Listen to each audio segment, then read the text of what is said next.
Thanks for joining us today, Lisa. So tell us about yourself and how you became a confidence expert. Well, thank you for having me, Lauren. I always tell people I've spent over 2 decades exploring this topic of confidence. I spent 11 years at McKinsey and Company, the management consulting firm, and I've spent the last decade running my own company. It's a fashion company as well as a content company called Gravitus. And the reason I got into this topic is when I was 22 years old in my first annual review at McKinsey, I was told that I didn't have any gravitas. In fact, the opening line of my review was Lisa comes across as young and overly enthusiastic at times. She should seek to have more gravitas. I think we've all received that feedback at some point. Some And way, yeah, in some form or another, yes. and I didn't even know what the word meant. I had to go LIU, look it up in a dictionary. It said dignity, importance, depth of substance. At 22, I didn't have any of that. And when I asked my boss, how do you get gravitas? Fairly straightforward, slightly naive question. She said, go buy a new dress, wear big jewelry and great shoes, which I found quite offensive. I was making $43,000 a year, size 18-20, and my boss just told me to buy new clothes. And when I asked her why, she said, okay, look, it's not about clothes. When you wake up in the morning, you're the first person you have to look at in the mirror, and you have to like yourself. I can teach you how to be good at this job, but I can't teach you how to believe in yourself. Dumbo did not need a feather to fly, but it reminded him that he could. She said, for me, I put on a great dress, and it's almost like a reminder to take on the day with self-assurance. And so I started on this journey quite early because our company, the company I own now, our mission is we catalyze confidence. So think about that idea of confidence, as she described it to me, had nothing to do with behaviors or performative swagger. It was about how I felt about myself first. And so that's how I came to this topic of confidence. It's really interesting just because I feel like for women sometimes too, the topic of confidence, it's a little bit of a slippery slope to bring in your looks and what you're wearing and your size. And I mean, society is constantly telling us we're never doing that right either. So it was interesting that a female boss gave you that advice. And this is why I have felt so strongly about redefining the word for everyone. One of the things that I've thought long and hard about is so many books and so much has been written about confidence. When you're told to be more confident, it is anxiety inducing because it's ambiguous, right? There's so much ambiguity associated with it. And so over the last 10 years, we've done our own research to really get into what it means. And what I've come to realize is confidence is a choice and a mindset first before it's a behavior. And so that is what I've really been under. Think about it. We're born fully self-confident. Ask any 5-year-old I was what gonna they're say the I best have a at in the 2-year-old world. who thinks she is the cat's meow in every way, shape, or form. Yes. Exactly. You ask a 2-year-old, a 5-year-old, what are you the best at in the world? They're like, I'm the best at soccer. I'm the best at hugs. I'm the best at everything. There's no way to measure it. It's in their head. Their self-talk is fully self-confident. And then in our adolescence, we start to experience setback, disappointment, judgment of others. And we start to have a deficit mindset where we see our flaws and our weaknesses over our potential. And so a lot of my work isn't about teaching you how to behave or act confident. It's around you have to choose first to believe in yourself. You have to go back to being your 2-year-old daughter, where she thinks she's going to be everything in the world, right? There's no limitation. And then you have to start to authenticate your own talents before other people do. When was the last time you paid yourself a compliment, Lauren, right? When was the last time you said, you know what, I'm looking in the mirror, I don't see the wrinkles, I see my sparkly eyes, I see my gorgeous hair. This is really a mindset shift before it becomes a behavior. Interesting. Would you say that's the part about confidence that you really want to debunk is that oftentimes people are just focused on the behaviors that, and I guess when we're talking about behaviors, you're talking about like body language behaviors or the way you speak, like behave, like tangible behaviors, right? Yeah, so when most people are told to be more confident, the automatic cue is be assertive, speak up, stand on a stage, puff up your chest. That's just faking it. When you think about truly confident people, the things that they do are they know how to validate themselves. If you ask them the question you could ask your 2-year-old, they would know the answer to it. And that is why I felt so compelled to write my book. We don't need another book about confidence, Lauren. Let me be open with you. We don't need another one. But I held myself to a very high bar over the last 5 years to say, I'm going to help people identify what underpins their self-belief, why you should believe in yourself, and then we can deal with behaviors from there. Mindset drives behavior. Yeah. Do you, looking back now to your 22-year-old self, do you feel like you lack self-assurance? Like they were right with that call, like you did lack gravitas? For sure. I think there's a healthy amount of self-doubt in your first job. Right. Of course. The thing that I'm very proud of, though, is when you double click on the idea of confidence, and through our research, we identified 8 types of confidence, not just the 1 or 2 we talk about in society, which are leading and performing. Makes sense. I'm in charge and I speak up. There's 6 others. And then when you discover which of these you really have, I've had so many women go through our quiz and our book, and they're like, I didn't realize I was so powerful. When I looked at my confidence language, what we describe as your combination of superpowers, they go, I didn't realize how powerful I am. I'm under leveraging myself. I'm not advocating for myself, or I really needed that boost this morning. I really needed to hear from myself why I should feel self-assured. Right. Because once again, mindset dictates behavior. So you got to start there. Okay. I want to take one step back before we get into confidence language. I want to talk about, you say that there's 8 strengths that redefine confidence. So can you talk about what those 8 strengths are and kind of explain how that combination works? Yeah. So about 3 years ago, we launched a series of focus groups, and we did a 1,000-person quantitative study on what confidence looks like in America. We identified 8 types of confidence. The 8 are leading, performing. Again, those make sense. That's what most content is about. Right. The third is achieving. Achieving. This is a winner's mindset. You get things done on time at a very high quality level. You don't give up. Giving. You support and nurture and collaborate. Knowing.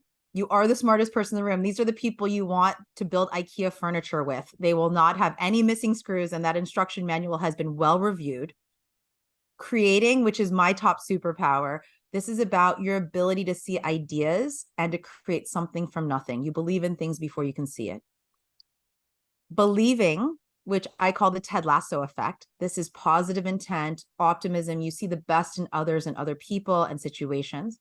And the 8th, which is one of the most elusive, very few people have this, is called self-sustaining. I like myself. I don't need to impress you. I don't thrive on external validation. It's the quality most needed to fend off criticism and to ask for a raise, if you can believe it. Not for a promotion. Achieving is for a promotion, but a raise, you need to be able to validate your own market value.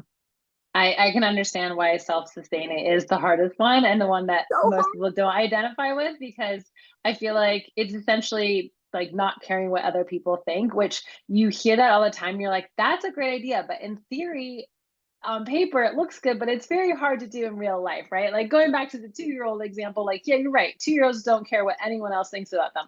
A 12-year-old cares a ton. And guess what? So does a 22-year-old. And sadly, at 32, and I'm 37, a 37-year-old still has that, even though we don't want to, right? So I always say 8-year-olds and 80-year-olds have self-sustaining. Yeah. Just love themselves, and 80-year-olds are like, been there, done that. Nothing can hurt me. I've seen it all done. Yeah. And if we had versions of that quality sooner, we are actually more able to level up, persuade, recover, and be resilient. And so all 8 of these are equally valid. And I'm so happy you asked me about them, because so often we don't have the language to describe ourselves. But also, when you're told to be more confident, you can say, which of these 8? Okay, Yeah. are you asking more performing, more self-sustaining, more, it starts to change the way in which we decode the idea of confidence. It's a double click on that idea. Yeah. It's almost like confidence is the bucket, and in the bucket are all these apples, and they're these strengths, what you just talked about, performing, leading, all that. So talk about how, once you know what the strengths are, how do you identify what your confidence language is? And maybe give us like, what is a confidence language, since that's not something we hear every day? Your confidence language, it's like a love language. It is your unique combination of superpowers. So there's 256 combinations. We're all quite different, but it is the set of superpowers that really are authentic and natural to you already. The way to discover it, obviously you can read my book, but we've offered a free website. It's called myconfidencelanguage.com, where you can take a 56 question quiz and you get an inventory, a self-affirming inventory of your talents. What's exciting is most people have two or three. My mom has all eight. She took the quiz. She's like, I all of these. 2% of women actually have I all of these. She is very self-assured. And the whole idea is it's your starting point. It's where you can start to really believe in yourself from an authentic place. But then you can figure out which ones you want to develop, right? We also give you the ones that you didn't have as superpowers that might be opportunities that you want to build out so you can get what you want in life. So I like the example of it's like love languages. So I think a lot of people are familiar with this concept where your love language might be you like acts of kindness, right? And that's how you like to give love, but also how you receive it. Where your partner might be into, I forget them all, but like affection. They want to really hold hands, right? Or something. So once you know your love language, it's like not only can you communicate that to the person, this is what I need, but also you can give that back to the person. So this works similarly where your confidence language is this is the confidence I have, but this is the confidence I'm in. I guess that's the part of the concept I'm a little like, how do you use it to understand? Like, do you communicate to people like this is the type of confidence I have and take it or leave it? Or what do you do with the information after you have it? One, even before you communicate it to others, it is self-affirming. I've had so many people say, wow, I'm more powerful than I thought. Or oftentimes we may diminish our gifts. So one example, my mom always says, when tsunami happened, men make speech, women, we clean up the beach. How come we not get credit for clean up the beach? And so I do a lot of speaking engagements where I ask people, what are you the best at in the world? And a lot of women will say, oh, it's so boring. I get things done. And I'm like, that's achieving. Why is that boring? That is awesome. I don't have that quality. I really admire that in people and on my teams. So I think one, pay yourself that compliment and really believe in it. So before I even talk about interacting with others, you've got to really know that. My best example is, you know, the movie Hidden Figures about the Yes. Black women at NASA. If you look at my confidence languages, I always use them as the example of knowing, because they were the smartest women in the room. There was so much systemic bias that they faced. And the source of their confidence was knowing that they were the smartest people to get a man into space. That was very powerful. They were self-assured, not because they were the loudest or that they were given a platform to be on a stage, but they just knew their stuff really well. They were the experts. So that's the first thing. When we get to interacting with others, let's say you have to advocate for yourself in a meeting or your annual evaluation. You take this in and you describe what you've accomplished or what you deserve in that confidence language, right? So if you know, because maybe your boss doesn't see it, maybe your boss doesn't acknowledge achieving or giving, but you can say, you know what, I've collaborated with 23 people across the organization. I have the highest marks on emotional intelligence in terms of how I behave and interact with others. This gives you a language to start writing up your own annual review, even before you receive the review. Yeah, it's really interesting too, because once you start talking about yourself like that, people will also start to see that in you, right? So again, the mindset drives the behaviors, but I also think it's almost like a personal branding tool if we wanted to bring that into this. Like if you start talking about the fact that you're a giver and that means, how do we translate that word into work, collaboration, things like emotional intelligence. You start talking about yourself like that. You use it in your LinkedIn bio. I'm just thinking of like all the other ways that you Yes. can use that, and then that becomes also who you are too to other people, right? So Laura, I love that you went to the personal branding angle, because when you take the quiz, you actually get descriptions from us of your superpowers. I've had people copy and paste it into their professional summary.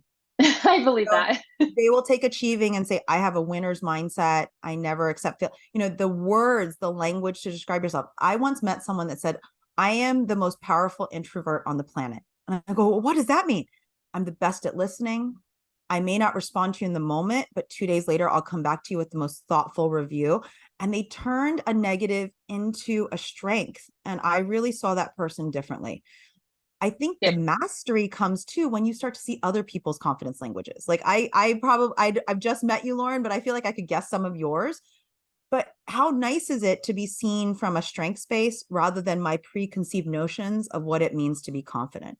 Yeah, yeah, absolutely. I mean, I think it's like a language and tools for everybody to use. I was going to ask you, have you had people use this on their teams at work, and like what was the outcome of that? Absolutely. So one of the examples in my book is a woman who was in finance. We codenamed her Susan, but her boss told her she didn't have gravitas. It was very funny. I was dressing her for an event and she goes, "Oh, this fitting could not have come at a better time. My boss just told me I didn't have gravitas. I don't know what to do with it." So we went through these 8 strengths and she's like, "I am high on achieving, knowing, and giving. I get things done. I'm the finance person with the numbers, and I take care of everyone on my team. My boss is leading and performing. He grew up through the sales organization, got to the CEO. And so what I think he's saying is I need to gain some leading and performing skills." Yeah. And I said, maybe that's what it is. Right. And we were describing, and she goes, I said, you can decide if you want to go on this journey. But guess what? When you add those skills to your profile, we found in our data set, you become 2 to 3 times more capable of persuading others and leveling up and getting what you want. So that was a great tool for her to decode this one line. I think you need more gravitas. You're like, okay, what do you mean by that? Right, right. Whereas like your boss was maybe saying, I want to see more achieving. This boss is saying, I want to see more leading. Yeah. Okay. And now I'm totally understanding the connection has clicked for me between this and like workplace. Oh, we call it like your workplace love language, but also just love languages. But like, if you know what their confidence language is, then also you can be like, okay, when you tell me I need to be more confident, I know that you're talking about me being more of this thing or more of that thing. So I also see that it would be very insightful because like managing up or like trying to present to a group in a certain way is what they want to see, right? I also said to, yes, exactly. And I also told this woman, Susan, I said, but also make sure you get credit for achieving, giving, and knowing. Yeah. Okay. So if you look at, there's 2 studies that I cited in my book. One was McKinsey's Women in the Workplace 2021 report. And it said women are the reason why companies made it through the pandemic. But the definition of female leadership around collaboration, cooperation, compassion, and empathy, HR scorecards won't give us any credit for it. In Yeah. fact, we're going to have to demand credit. We're just expected to be those people on the Right. teams. Right. And so, one, we got to advocate for ourselves. And 2, we have to change systems to include all 8. And this is my example. Kelly Shue, who's a professor at Yale School of Management, she unveiled study results last summer that said 30,000 employee records. Women were consistently rated higher on performance, so achieving and knowing, but lower on promotion potential. The reverse was true for men. They were very promotable, but didn't perform.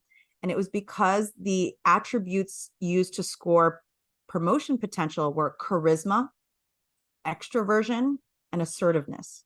And she said, this explains a huge part of the pay gap and promotion gap.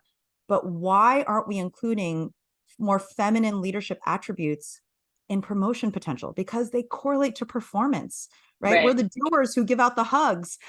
And so with Susan, I also said, make sure you're getting credit for the things you are bringing to the table because it's not your boss's confidence language. So he's not going to give you credit for it because those are not things that he naturally has. Yeah. I mean, I follow this 100%. I want to go back to self advocacy because I agree. I have this saying like it has to be perceived and received. Like you can't just know these things; it also has to be received by them. So self advocacy, can you give some tangible, actionable tips on how can someone make sure they get credit for the strengths that they have that maybe aren't as appreciated, but they want to make sure the person knows about them? And this is the challenge I think we as women face. I always say we face a triple standard. We have to be competent, Yeah. confident, and warm, right? So just bragging about yourself, you're going to be labeled as, self-aggrandizing, or, this is just a hard thing that we as women have to deal with in general. So what I always say is, if you've got to advocate for yourself, first of all, you've got to believe it. If you don't believe it, no one else is going to. Let's be clear, right? Why should anyone believe in you if you don't believe in yourself first? But then secondly, when you do that, tie your strengths to concrete examples, right? So that's when you start to really make it real. Like my example is, I am the best at creating. I know this. And the way in which I talk about it is, in the middle of the pandemic, I make women's workwear. The sales of our company were negative. We have a 30-day return policy. We refunded more than we sold because people sent back stuff they didn't need. Right. But because creating is my superpower, I can will something into existence. We made face masks and hospital gowns. And that is an example of my superpower in action. I just did that for you, Lauren. I took an example and I showed you how strong I am, right? And that would be a very concrete, you have to tie it to specific moments so that people go, oh, I get it. Yes, I saw you do that, right? That makes sense. And then the third thing is get champions, not just allies, but get champions. And the way you do that is, when I talk about mentorship, the mentor chooses you, you don't choose the mentor. So make yourself mentorable. And what I did when I was climbing the ladder at McKinsey, I would also always ask for one thing. Because I always find when you ask people for feedback, they're like, oh, you're doing fine. Just keep doing what you're Yeah. doing. It's like being in the store. Do you need help? No, I'm just browsing. Yeah. And I would say, what's one thing I could do better? One thing. Everyone has one thing for you. And how would you do it? And I collected the one things in a notebook. And when I finished mastering that, I would go back to the person. Thank you so much for the advice. This is what I've done with it.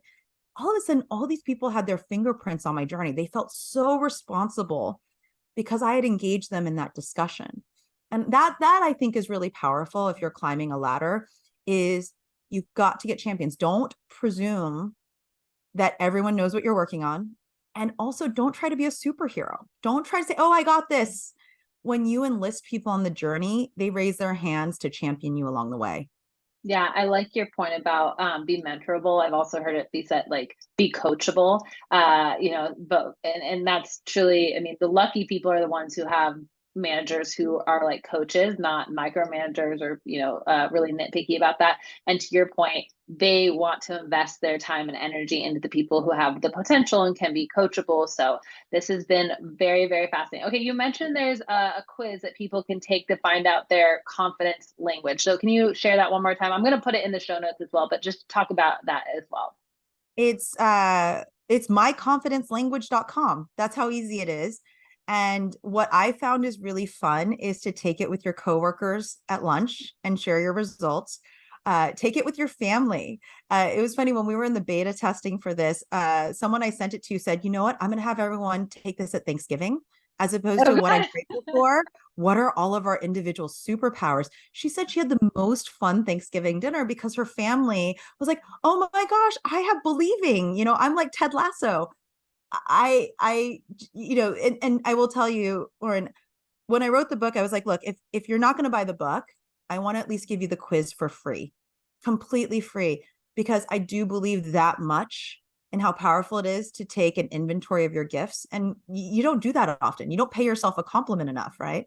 Yeah, I also think to your point, confidence is this ambiguous idea. It's in that gray world, and those are very hard things to really feel like you have a strong grasp on. And so I think that being able to have a quiz that kind of tells you like what your confidence is, like what are you, and gives people languages or words to use to describe themselves is just really powerful, because there's reading these books, and as you point out, there doesn't need to be another book on confidence. There's a lot of great books out there, but it's what you're going to do with that information. And I think that's always the struggle between these like ambiguous topics and being like, okay, now what do I do with this? How do I actually go to my boss and approach it? And Lauren, you gave me an idea today, which I'm going to start using, which is your confidence language is the foundation of your personal brand. And I haven't heard it described that way yet, Lauren. So thank you for giving that to me. And that would be a win for our team, right? Is if you take that and you turn it into your LinkedIn summary, or you turn Yeah. it into your professional summary on your resume. And we've given you the words. Please take our words. There's no plagiarism. Please Yeah. copy and paste at will and make them your own. Yeah, people love to be told who they are. Honestly, like that's one of the things through all my years of doing this work is I'm like, assessments, surveys, quizzes, they work really well because Please tell me who I am, But Lisa, this has been a fantastic conversation. Thank you so much for sharing. So I'll put a link to the free quiz in the show notes. And your book, Gravitas, is out. People can go out and buy it wherever books are sold. I'll also put a link to that in the show notes. Any final words that you want to leave us with? Yeah, Lauren, I do want to say that thank you, because I think podcasts like yours, for me, we do have to support each other as we rise. And so having your support and spending the time with you, I want to pay it forward. So I will also just say, whatever I can do for you and your community, I'm here, and you can find me on all the social media platforms, but we've got to be in it together. Yeah, well, you've given us the free quiz, so you've done your work. We're all very happy with that. Thank you so much.